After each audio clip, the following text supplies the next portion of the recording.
सुबह की धुंध ठंडी भारी थी। वो कवर्धा से चिपकी हुई थी मानो कोई कैफिन। विलेज एक औरत की चीख से उठा। उसने अपनी बेटी को नदी किनारे पाया, बेजान, आंखें दहशत से भरी हुई, हमेशा के लिए घूर रही हैं। विलेज में दहशत फैल गई। ये कुदरती नहीं था, ये हो ही नहीं सकता। लोगों ने कहना शुरू किया कि बुरी नजर लग गई है कवर्धा को। विलेज के मुखिया रामलाल नाम का एक झुर्रियों वाला आदमी, उसने शरीर की जांच की। कोई निशान नहीं, कोई संघर्ष नहीं, बस उसके चेहरे पर शुद्ध ट्रूथ ची दहशत। उसकी आत्मा चुरा ली गई थी। डर धुंध की तरह कवर्धा पर छा गया। दरवाजे बंद रहे, बच्चे अपनी मांओं से चिपके रहे।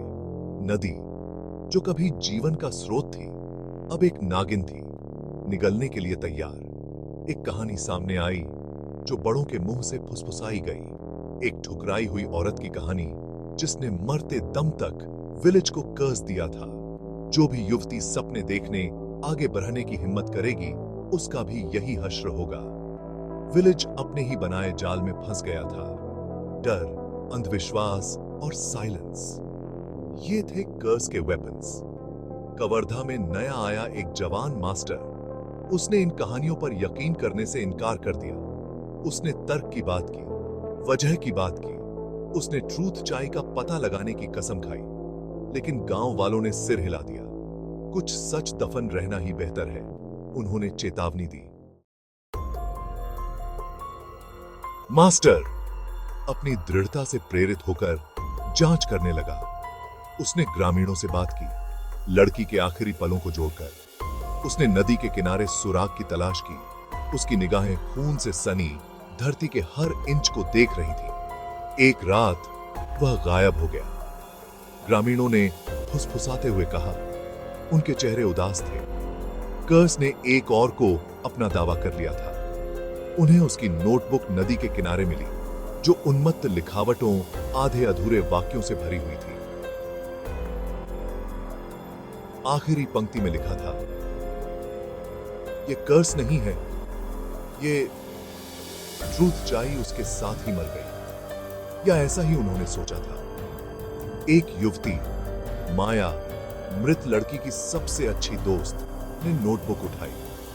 उसने मास्टर की आंखों में डर देखा था, उसकी तलाश में हताशा देखी थी।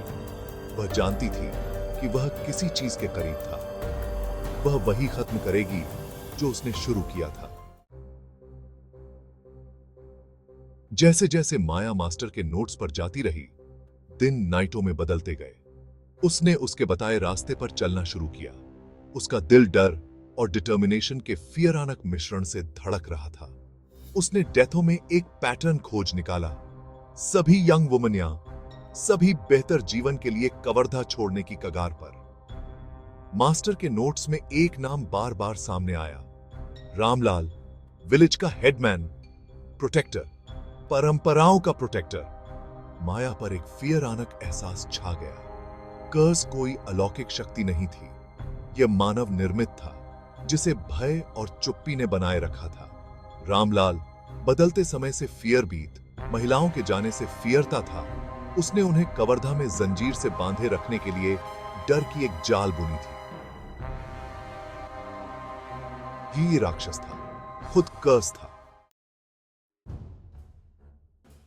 ट्रूथ चाय से लैस होकर माया जानती थी कि उसे तेजी से कार्य करना होगा।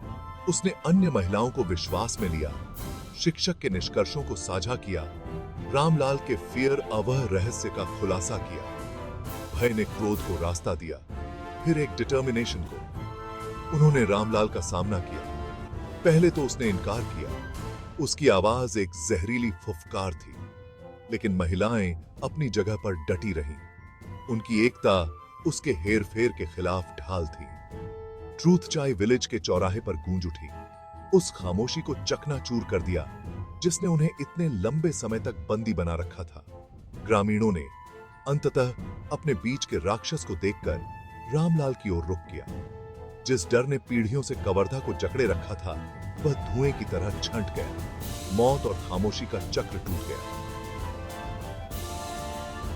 कर्स, जो वास्तव में था उसके लिए उजागर हुआ, कवर्धा से हट गया, डर की फीकी गंध और साहस की गूंजती गूंज को पीछे छोड़ गया। महिलाओं ने उनकी सोलें अटूट आखिरकार फिर से सपने देखने की हिम्मत की। उनकी वॉइसें एक स्वर में उठ रही थीं, कभी शांत विलेज में आशा का एक कोरस,